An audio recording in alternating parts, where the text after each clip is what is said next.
బాగా గుర్తుపెట్టుకోవాలి. అందరూ మహిళలు బాగా గౌరవిస్తున్నారు.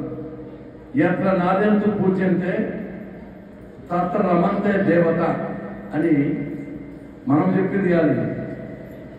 ఏ వ్యవస్థలో అయితే మహిళలు గౌరవించబడతారో, పూజించబడతారో, ఆరాధించబడతారో, ఆదరించబడతారో ఆ వ్యవస్థ సుభిక్షంగా ఉంటుంది.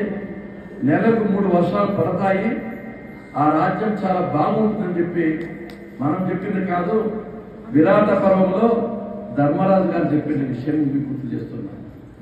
కార్యేషు దాసి, కరణేషు మంత్రి, భోజేషు మాత, శైలేషు రంప, క్షమే దరిద్రి అని.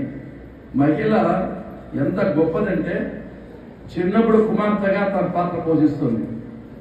పెళ్ళైన తర్వాత భర్తకు పిల్లకు సఫలం చేస్తూ తన జీవితాన్ని అంకితం చేస్తుంది. వృద్ధాప్యంలో తల్లిగా కొడుకు కోడలకు కూడా సర్వీస్ చేస్తుంది. అంటే మహిళ పోషించే పాత్ర అసాధారణమైనది, అద్భుతమైనది, అమోఘమైనది, అనన్య సామాన్యమైనది అని చెప్పే సందర్భంగా మీకు గుర్తు చేస్తున్నాను.